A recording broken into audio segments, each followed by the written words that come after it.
All right, so we back on. Read again. Yep. Ezekiel 37 and 11. Then he said unto me, Son of man, these bones are the whole house of Israel. You gonna say it again, or? No, go ahead. Yeah, behold, they say, our bones are dry, and our hope is lost. We are cut off for our parts. And that's what our people say, man. You know? You know what scripture popped in the mind? It says, basically the one where right after he says, but Jacob have I loved, and Esau have I hated. You know, because they say we are, what does he say? Wherein have you loved us? You know what I'm talking about? I know what you're talking about. Malachi.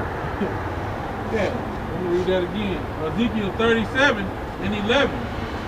Then he said unto me, Son of man, these bones are the whole house of Israel. Behold, they say, our bones are dried, and our hope is lost. We are cut off for our parts. I got one in Micah. Man, hard to get it with the gloves on. Micah.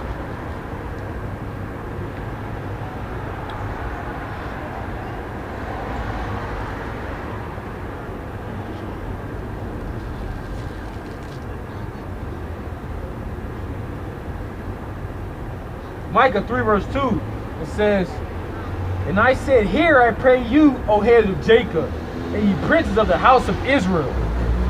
It is not for you to know is it not for you to know judgment? Who hate the good and love the evil, who pluck off their skin from off them, and their flesh from off their bones, who also eat the flesh of my people, and flay their skin from off them. And they break their bones and chop them in pieces for the pot and as a flesh within a cauldron. Then shall they cry unto the Lord, but he will not hear them. He will even hide his face from them at that time, as they have behaved themselves in ill doing. You know, and going into that is y'all going into this false doctrine, man. These different philosophies, these different religions. Because now what? You're plucking your skin off, man. You see? Now you don't have no more flesh. So it still reverts you back into what? Out of the way of understanding. You see? Because now you're still going back into the congregation of the dead. So they get Proverbs 17 and 22.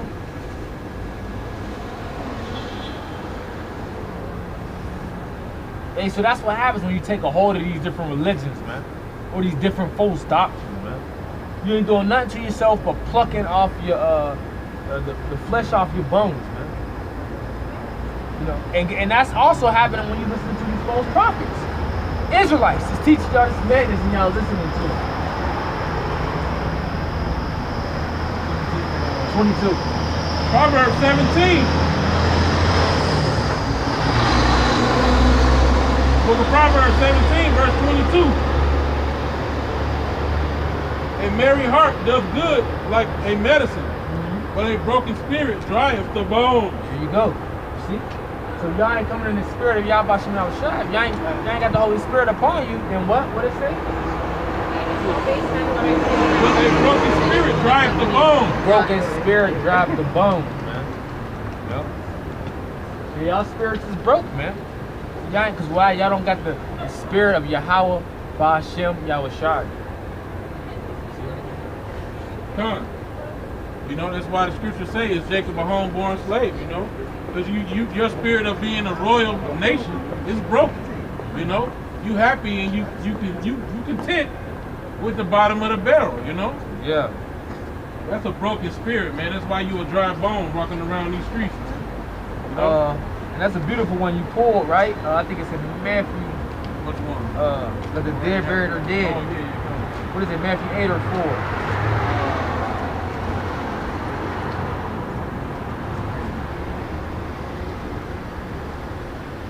I had it earlier. I gotta find it. But yeah, you know, that's the point, you know. Walking around like a dry bone because you have a broken spirit, you know. The Most High created you as a royal priesthood, a holy nation. I found that one. You know, a royal priesthood, a holy nation. He made all these other nations for your sake, you know. But you content being at the bottom. He put the basis of men, the most vile, foul people, at the top of society, and you happy being under their rulership. Yep. Wickedness is abounding. All the food is jacked up. The place is filthy, stinks. You know, our people walking around all fake hair, all this different stuff. You know, it's baby fetuses and all the food, all type of weird stuff. Yeah. But our people are content with this. Oh yeah, it's Matthew 8 and 22. Yeah, the one you quoted. Yeah, something else around there? No, that's what I wanted. Matthew 8 and 22. Yeah. But Yahweh said unto them, follow me, and let the dead bury their dead. Go up, Salakia, go up above a little bit. To read the excuses that they try to make. Alright, Matthew 17 and 19. Yeah. And a certain scribe came and said unto him, Master, I will follow thee whithersoever thou goest. Yup. And Yahweh saith unto him, the foxes have holes, and the birds of the air have nests, but the Son of Man hath not where to lay his head. And another of his disciples said unto him, Lord, suffer me first to go and bury my father. But Yahweh said unto him, follow me, and let the dead bury their dead. Now, like you were saying, now look what Yahweh Shai told him. He said, look, let the dead bury the dead. Now, is he telling, you know, dead people to come up and bury other dead people? No, man. He's talking like, you're spiritual dead, you know what I'm saying? Right. You go, nothing go bury the dead, man. Right. I need you to come follow me. You know, let them people of the world be worldly and do what they want to do, but I need you to come follow me. Right. You know, and that's beautiful, man, because that's what the Most High set up, man. During those times specifically. Now, of course, in these day and age, we have to have balance. Got to take care of home. Got to work. Got to do these different things.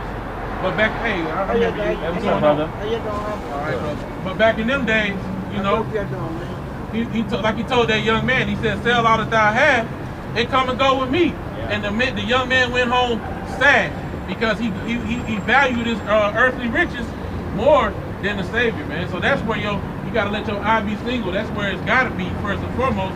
With the Most High, you can't serve two masters. Right. But we're not telling you, hey, quit everything, go be a bum, go be homeless. You got to use the world without abusing it, man. Right. You know, you got to use wisdom when you out here, man. I got no argument today. Got no argument? Oh, yeah.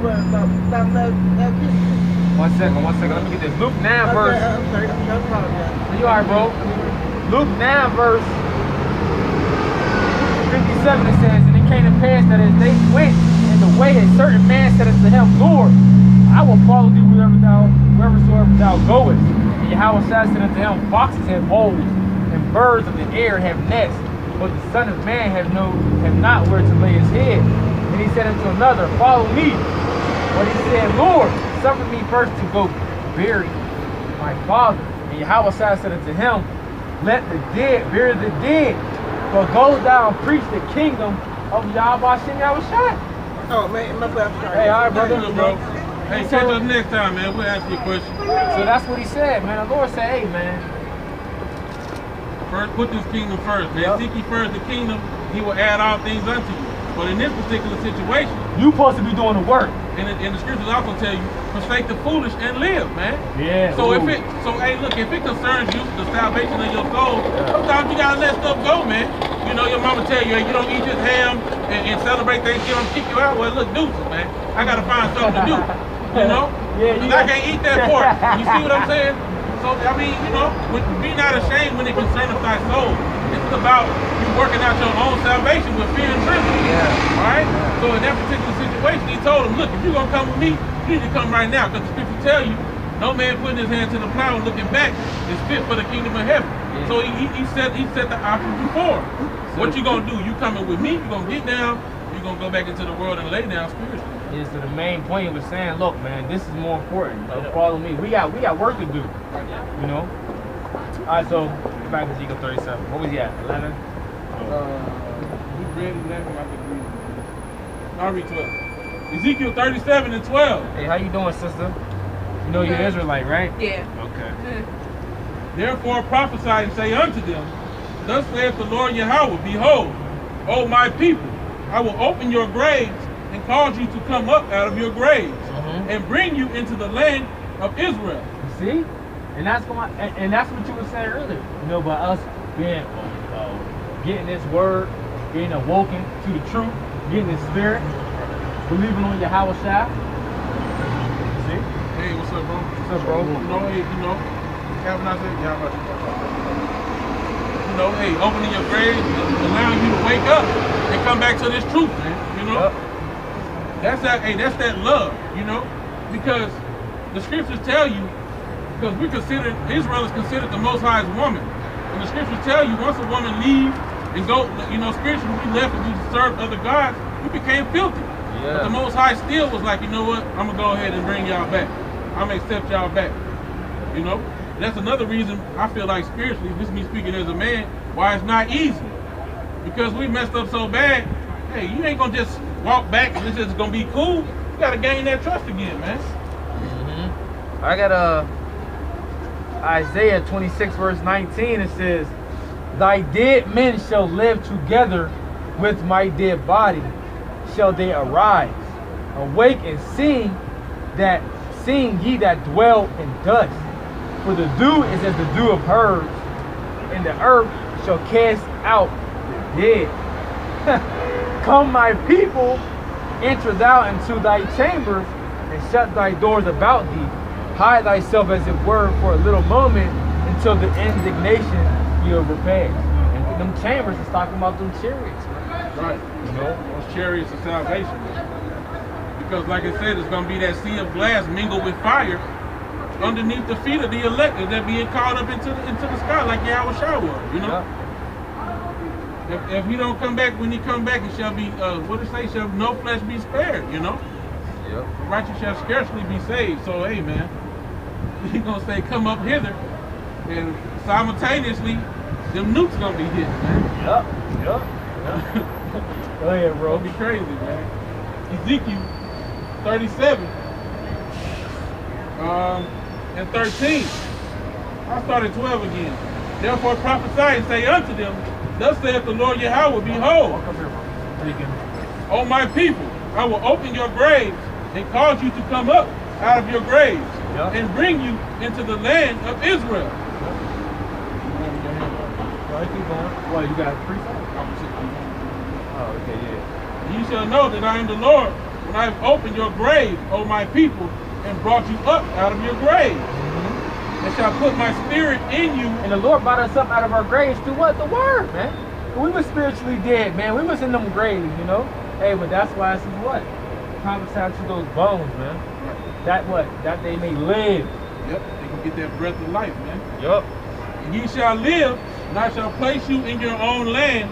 Then shall ye know that I, the Lord, have spoken it and performed it, saith the Lord. So when did that happen? In May 1948? What is it, May 4th?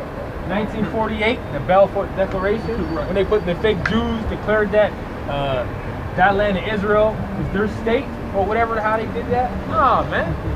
That's not prophecy, man. They don't fit no prophecy. None. All right, Ezekiel 37 and 15. The word of the Lord came unto me again, saying, moreover, thou son of man, take thee one stick and write upon it for Judah and for the children of Israel, his companions. And that stick means a plank, man. And that's why we come out here with this sign. You see? Of the 12 tribes of Israel. That's why we come out here with a sign, man. Of the 12 respective tribes. Go ahead. Then take another stick and write upon it for Joseph, the stick of Ephraim, and for all the house of Israel, his companions. That represents the 10 tribes of the northern kingdom. Go ahead. And join them one to another into one stick, and they shall become one in thine hand. Slocker, read that over. Start at the top of that. Ezekiel 37. You said Judah already? I didn't hear that. Slocker. Ezekiel 37 and 16. Moreover, thou son of man, take thee one stick and write upon it for Judah and for the children of Israel, his companions. Yep, Judah, the children of Israel, his companions, man. This is representing the whole 12 tribes. Judah, the southern kingdom, which that's Judah, Benjamin, and Levi, Right. Then take another stick and write upon it for Joseph, the stick of Ephraim, and for all the house of Israel, his companions. Yep, the 10 tribes, like I said. Right. And then you do what? And join them one to another into one stick, and they shall become one in thine hand. Yep. And when the children of thy people shall speak unto thee, saying, wilt thou not show us what thou meanest by these? Say unto them, thus saith the Lord Yahweh, behold, I will take the stick of Joseph, which is in the hand of Ephraim, and the tribes of Israel, his fellows, and will put them with him, even with the stick of Judah, and make them one stick. And they shall be one in mine hand. Yep. And the sticks whereon thou writest shall be in thine hand before their eyes. Yep, before their eyes. And where we at? Where's this stick at before their eyes? On the streets, on the highways and byways. So people can walk past and see. I think it's going to go right into that, right? Then the next verse. And say unto them, thus saith the Lord power, behold, I will take the children of Israel from among the heathen, whither they be gone, and will gather them on every side, and bring them into their own land. So that shows we don't even got to go back to the land of Israel on our own. The Lord's going to deliver us and take us there. Wherever we scatter. And where we scatter, brother, through the four corners of the earth. So the Lord going to deliver us, man. We ain't got to go there ourselves. We're going to wait upon the Lord to do that. Because, see, Jake think that they can run from destruction just because they leave in America, man. Right. You can't run from the Lord, man. That's why we read Amos the 5th chapter all the time, man. You know, if you shape the land, then a bear met him, then he go into the house, and the serpent, they lay their hand upon the wall, the serpent bite him. You can't run the judgment from the Lord, man. You gotta have faith that the Lord gonna deliver you. That's what it ultimately comes down to, bro. Faith. Right. But the scriptures tell you that he's going to start first, judgment's going to start first in his house. The Most High can get you wherever you at, man. It's like Final Destination. Yeah. You be on that plane to Finland, and a damn pigeon get sucked through a hole in the beak, hit you in the temple, and you just be out. You be out, and everybody else make it. You be the only one that died. A freak accident happened over the skies of Finland. Hey, and you know what shows you that? The fires that's burning in California, right? Check this out. They was doing, you know, that was like a camera view of it, yeah. or the plane or helicopter or whatever, helicopter cam. Yeah. Even though there was a large fire, there was only certain particular houses that was getting burned down, right next to other ones, and other ones wasn't getting touched whatsoever. So that just shows you that the Lord got certain targets. Hey, there was also people in the cars burning. Oh, they got see caught. that one. Yeah, you know what? They corpse in the cars. A brother did have a video talking about how they said he was walking down the street and was like, The dude hopped out the car and he was like, these are the people that I was escaping with. Yeah, okay, One of them was disabled. He was like a paraplegic, or he was in a wheelchair. He got burnt up. His skeleton was just laying in the car chilling. Crazy. And the back seat of the car was still on fire. That's crazy. It looked like a damn movie scene, man. I believe there was more than one case of that too. I think so. Yeah. I saw a video today that was riding down the street. Man, it looked so jacked up. It looked fake. It looked fake for real. That's how crazy it looked. It looked like a fallout.